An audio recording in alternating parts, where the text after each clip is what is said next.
Welcome. In this video, we're going to explore database normalization. Database normalization is a systematic approach to organizing data in relational databases. Its main goals are to minimize redundancy and improve data integrity. Essentially, it's about structuring your database in the most efficient and reliable way. So, why is database normalization important? Without normalization, several problems can arise. These include data redundancy, which means the same data is stored in multiple places, leading to inconsistency. You might also encounter update anomalies, where updating data in one place requires updates in many other places. Insertion anomalies prevent you from adding new data, and deletion anomalies cause you to unintentionally lose important information. Plus, your database structure can become inefficient. Normalization helps address these issues. By normalizing your database, you minimize data duplication, ensure data consistency, improve query performance, simplify data maintenance, and enhance data integrity. It's all about making your database more reliable and easier to work with. Let's dive a little deeper into database anomalies. First, we have the update anomaly. This happens when the same data is in multiple rows, and to keep things consistent, you need to update it everywhere. For instance, if a professor changes offices, you'd have to update their office location in every course record they teach. Then there's the insertion anomaly. This occurs when you can't add new data, because you're missing some required information.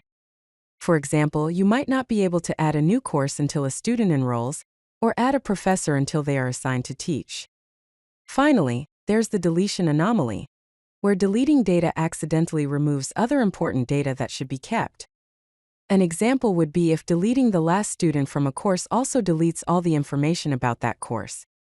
These anomalies can cause a lot of headaches, which is why normalization is crucial. Let's look at an example of an unnormalized database table. Imagine a student course registration table with columns for student ID, student name, student address, course ID, course name, instructor name, and instructor office. Notice how John Smith's information is repeated for each course he is taking. Also notice that the course information and the instructor information are repeated as well. This redundancy is a hallmark of an unnormalized table and can lead to the anomalies we discussed. Keep an eye out for these issues as we delve deeper into normalization. Normalization involves organizing data into different normal forms. Each normal form has specific criteria that need to be met. First normal form, abbreviated as 1NF, eliminates repeating groups by making sure each column has only one value and that each record is unique. Second normal form, or 2NF, builds on 1NF by removing partial dependencies.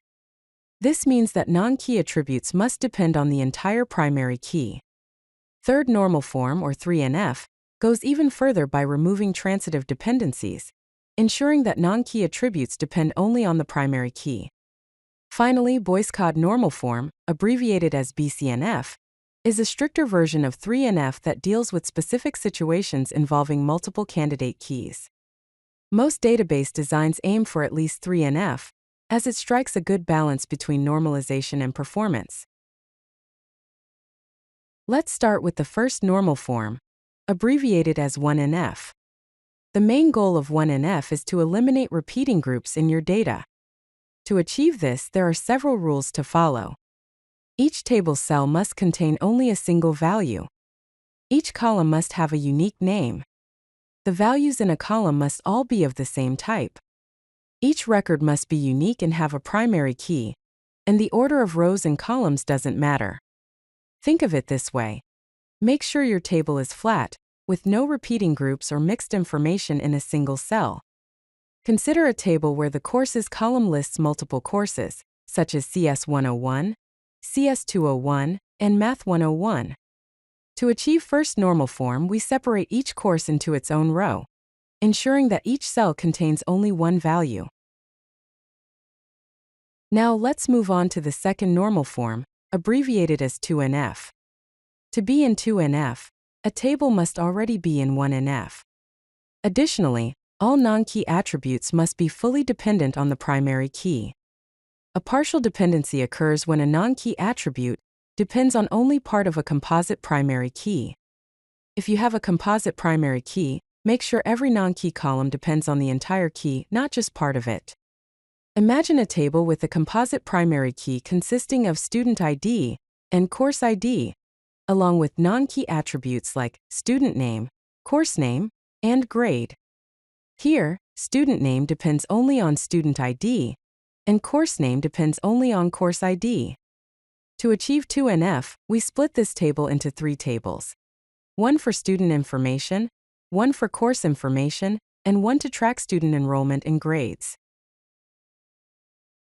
Let's explore the third normal form, abbreviated as 3NF. A table is in 3NF if it is already in 2NF.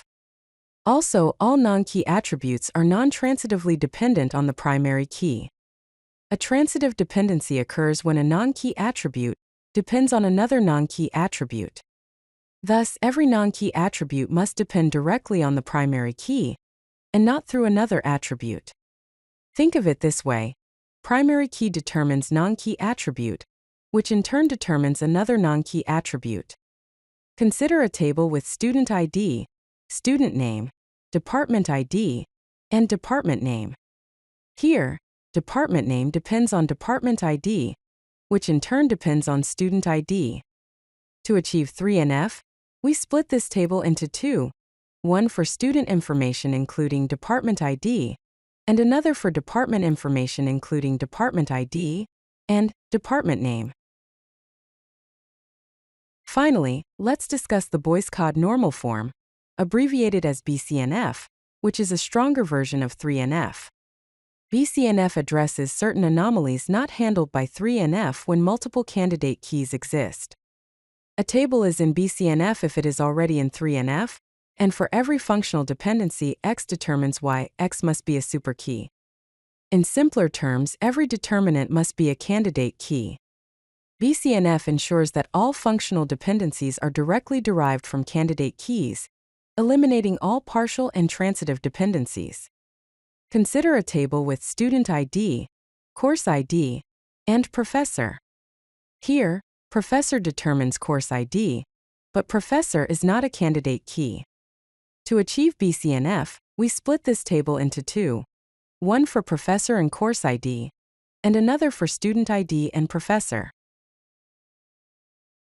In summary, database normalization is a systematic approach to organizing data in relational databases. The goal is to minimize data redundancy, eliminate data anomalies, improve data integrity, and simplify data maintenance. First normal form eliminates repeating groups and ensures atomic values. Second normal form removes partial dependencies on the primary key. Third normal form removes transitive dependencies, and Boyce-Codd normal form ensures that every determinant is a candidate key. When considering normalization, remember that it is a design process, not an end goal. Most real-world databases aim for 3NF as a practical balance, but performance considerations may require strategic denormalization. Always consider your specific use case and query patterns. The ultimate goal is to eliminate redundancies and anomalies that can lead to data inconsistencies. If you like this video, hit that like button and don't forget to subscribe. Visit codelucky.com for more such useful content.